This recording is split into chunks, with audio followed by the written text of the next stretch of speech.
welcome to the Burning Questions. Great to be back. A little sabbatical dealing with some flu-like symptoms. People may call it the cron. Not 100% sure. Well, there's a positive test, so it was a cron. Anyway, let's move forward. Whether you're celebrating a win or shoveling in the stables, you want your staff to look their very best. Doesn't Glenn look good? Now he's got a really quizzical look on his face. That's a highlight of Burning Questions already. We'll get to in a moment, Glenn. And you do that with the uniforms from Hip Pocket Workwear and Safety. They have you covered for clothing, protective equipment, and plenty more. Check out hippocketworkwear.com.au. And I think they might have followed me on Twitter this week, Hip Pocket Workwear. So what a lovely gesture that was. I welcome in Glen Craven. What in God's name were you looking at just then, Glenn? No, I just had a message come up, so I was just checking that out. I need glasses, so I had to squint to see that one. You know, if we were in school, I'd say you're going to pass around notes, you should read it out, but I don't know what the message was, so we might just back away from that for a moment. Andy, you're at a different location. You're out in the wild. Why? Where? I'm in Melton, but yeah, just not where I normally go. Becky's Marsh. I just had to go to Melton Saddlery and buy some stuff, so this is why I'm here. Have you noticed some cops coming by and checking out the license plate and saying, "Why does this bloke park here every Thursday about 1:15?" Yeah, no. So far so good today. And Skeeter, you look a picture. You reckon the hairdresser stuffed up? I think you're looking spectacular today. You're looking ready to roll, and hopefully you're going to find some winners. I'll tell you what I will be upset with, though. We won't go to best bet straight away, but I did message you with my best bet. You've given me a price. So if it turns up $1.30 now, it's on you, okay? Yeah, but I in my defence, I hadn't fully looked at the race when I gave you that price. I've had a further look now, and I'd like to slightly change my price, but I think it's still the winner. I think it's the winner as well. We'll talk about that later. Question one of the Burning Questions. Just how good is Kiwi import called Vacation Hell? Andy, you might be the one to ask here. How good is she? Yeah, no, she's a fairly good mare. She's won one of her last 14. So you expect that. No, she's a quality mare. There's no doubt about that. She's won 6 races in her homeland. She hasn't had a lot of starts, but she's probably the best trotting mare in New Zealand before she headed over to my place. She probably put in a few average runs leading up to her last run. Talking to the previous trainer, Kevin Townley, said she was off a little bit and had a bit of a virus. So she's been at my place for a while. I think she just rolled up just after Christmas, before Christmas. So she's been there long enough. She works at a really high level, which you expect. And, you know, she gets in a race that's quite winnable for her, even though she's drawn the back row. So I think she's going to have a pretty good future while she's here, and expect that she's going to win, a lot of races while she's here. So, again, you know, trotting ranks are getting stronger all the time. There's no easy races, but for her to starting off, you know, that race doesn't seem to be a lot of depth in it. Would she be more than competitive if she was in the Cochran Cup on Saturday night? Yeah, there's no doubt. I think if she was drawn the front row, and she probably would have if I chose to run her in it. Yeah, she'd probably lead, and, you know, she'd definitely be hard to beat. So if I use the term on Saturday night, stone cold, stinking moral, what would you say to that? Nothing's a stone cold stinking moral, especially the second row around Ballarat. It's always a little bit trickier. But again, you know, I'd be disappointed if she doesn't win. She'll win, won't she, Glenn? Yeah, no, I think she will, J-Bon. She's coming into a stable that has a great record of bringing horses over from New Zealand, especially trotters, and producing them first up and then going on to do a good job. So Andy and Kate will have a spot on, and she'll be just too good for them. Now, you did, I just want to mention this before we go any further. After one of the feature race meetings at the reputable organisation or venue known as Cranker Centre, you got stuck into me deluxe along with your cousin Jason Lee about my facial hair, and yet you're rocking some sort of number at the moment. So what's the go here? Yeah, got a bit lazy this week, so I'll have to clean it up for Friday night when I go back to the trots. That's all right for you, is it? But no worries. Skeeter, thoughts, Vacation Hill, 1 out in the early quaddies. I mean, it's a nice enough race, but the loophole remains. I discussed this on Trots Live with Michael Guerin. Turns up here, an 87 Raider has beaten Sunday Sun at two of its last 10 starts in New Zealand. Yeah, she's got some pretty good form lines over in New Zealand, doesn't she? Sunday Sun, Bulk Brilliant. She's been racing against the top trotters over in New Zealand. So this looks a really winnable race, I thought, for her. At $2, I see you've popped her down there on harness.org. So hopefully they I'd like to change that now, if that's all right. I've wound her into $1.60 or $1.50. Okay. No, I'll take the 2. But it looks it's a nice field, but she could just be a class above, I think. And obviously we know Andy's record with bringing horses over from New Zealand. So I think she can make it 1 start for 1 win in Oz this weekend. Knowing what price you've offered me about Hi, my name is Jeff later, I think you should be very careful about the way you go about things at the moment, Skeeter. Question 2 of the Burning Questions is brought to us by the Fresh Connection, who export Australian fresh fruit to more than 35 countries.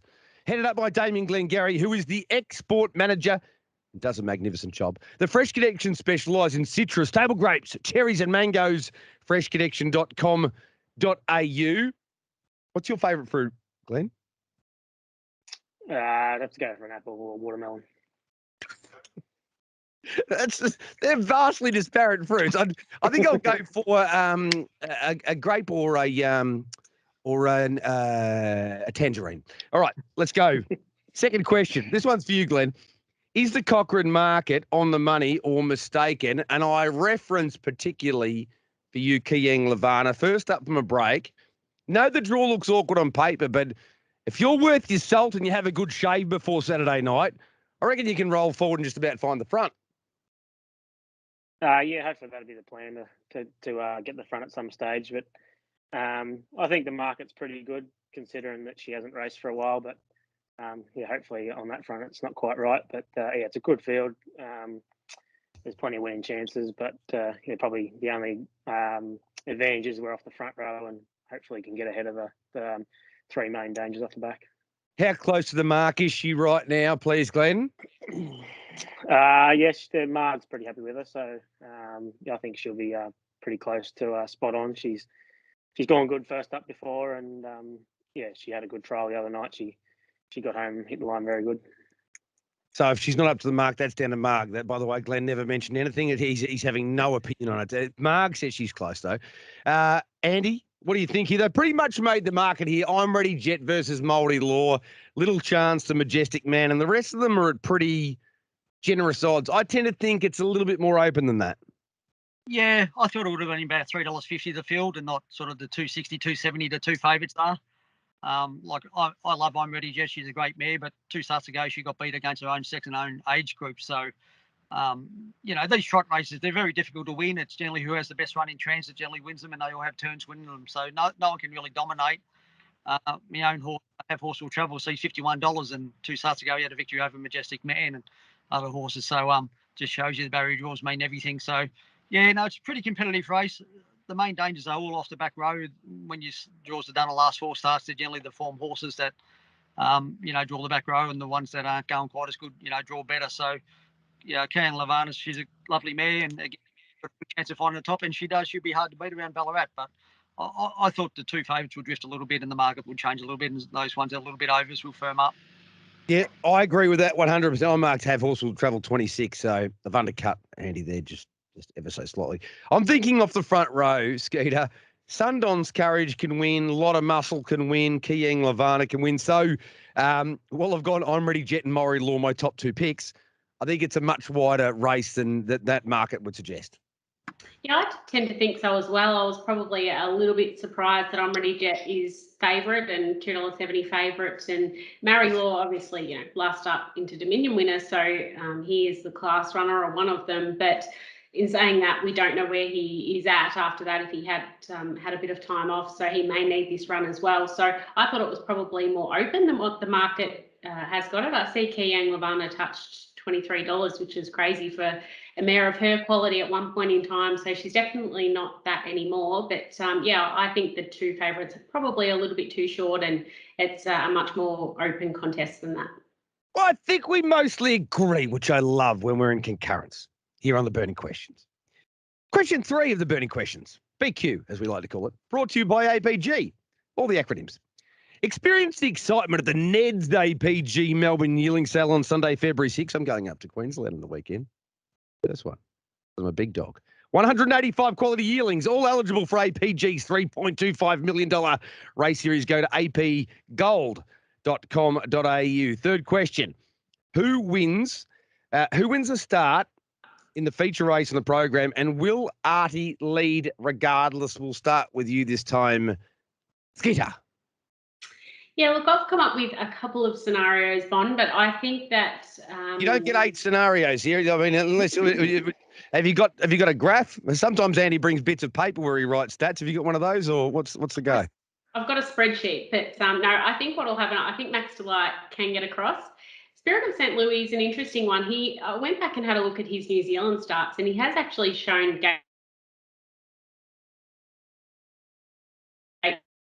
I think they'll have a crack early and try and hold up, but I just think Max Delight will be able to get across. And then from there is probably going to look to hand up. And I think if Arty can be there on the scene quick enough, the slight query is if Spirit of St. Louis can get off the fence and be there to do the retake. But I tend to think that Arty will begin well enough, could find the top. I think they would be happy to take a trail on him on Max Delight. We know he can run up the track a little bit in the straight, so there might be room there for Max to get a run anyway. So I think Arty will find the top, and he's going to be awfully hard to beat. I've got to tell you, Glenn, I'm more confused after listening to that than I was before. Spirit of St. Louis may or may not lead, could get off the fence. Look, I don't know what's happening anymore. I might need to start this again. Ballarat Pacing Cup.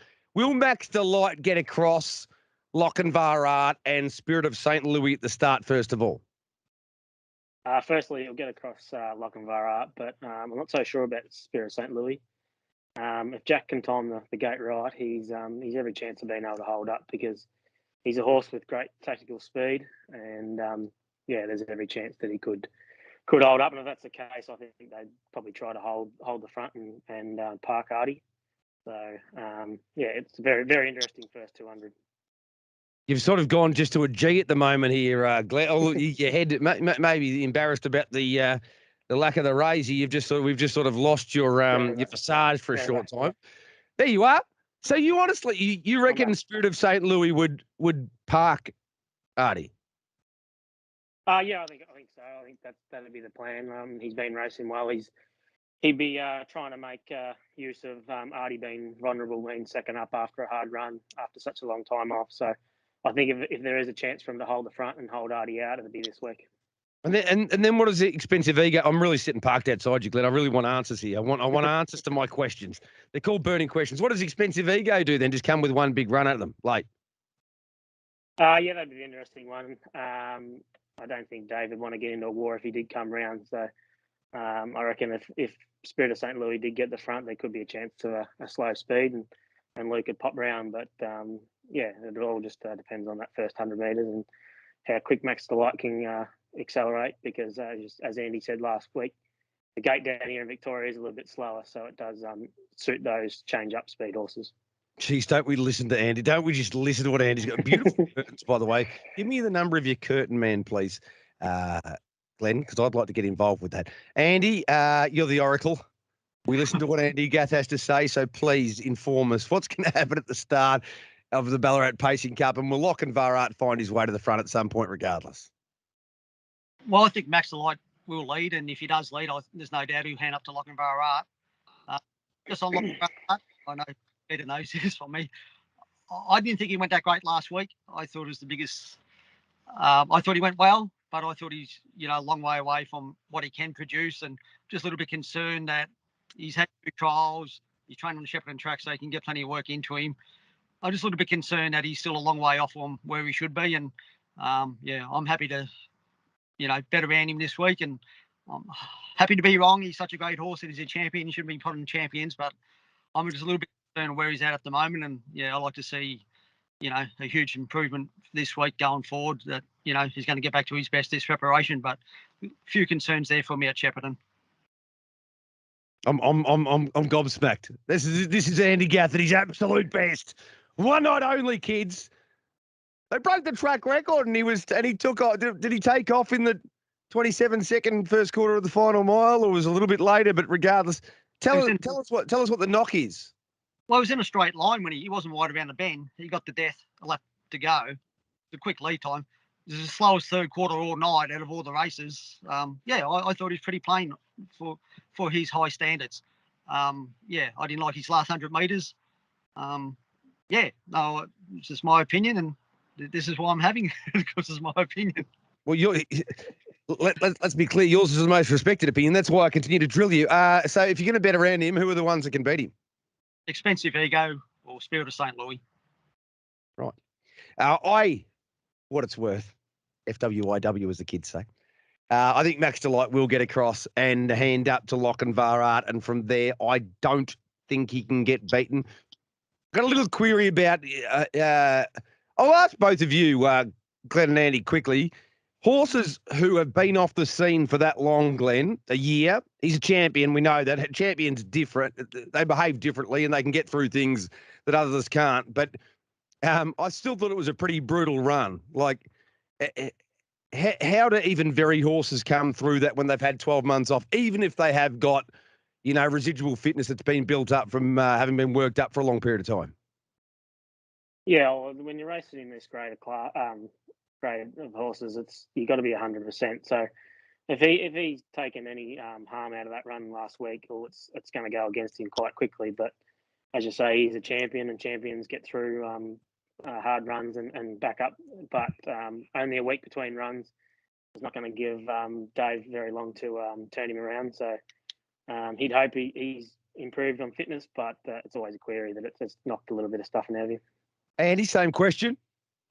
Yeah, no, I'm same with Glenn here. I see David's come out and said he, was a bit flat for a couple of days, but he seems well now. So, yeah, it's not an ideal preparation. I think he probably would have ideally liked to miss the Ballarat Cup and go in the KC Classic and then the Hunter Cup. But probably a little bit concerned fitness-wise that he needs to get a few more runs into him. So, yeah, you don't know until you put him in the situation. He might get a really soft lead and a soft first lap. So, they'll work in his favour Saturday night. But if he has to do any work or doesn't find the pegs, I think he'd be in awful trouble. I'm going straight back to you with this last question, Andy, because if you were disappointed with Lochinvar, I want to know your opinion on Cruz Bromac. The last of our burning questions is with thanks to Falvo Fruits. Apples, watermelons, not sure. Well, we'll get to what they do. Specialists in table grapes, actually. Sorry, Glenn. Since the 1960s, Michael and Josie Falvo are keeping the tradition going. God bless their cotton socks. And everyone loves their grapes. Keep an eye out for Falvo Fruits. You know you love them. Was the Cruz we saw fresh up enough to win our wallets? Is he just a stone cold moral? Well, you've proven yourself quite a brutal assessor so far today, Andrew. What did you think of Cruz Bromac first up? I'll keep going with the brutal attacks. Got a free middle half at Bendigo and wasn't able to win. So you can't get any softer than that. Again, he's a great horse, another horse coming back from a long time off. But these horses have got to come back and race quality horses. And I think about 3 or 4 horses would have the same run that he had at Bendigo and would have easily won that race. So, I think he's up against it from barrier 7. Your favourite horse has had a stable change, I see. So it might roll to the top and be hard to beat in major role. So it might be the one to win. Major Role and I broke up in acrimonious circumstances. There was cutlery thrown. I was glassed, if I remember correctly. Glenn, Cruz Bromac, you're not quite such an aggressive character, unless you've had a couple of froths and you're a Crown. You're not quite such an aggressive character. What's your assessment of Cruz Bromac?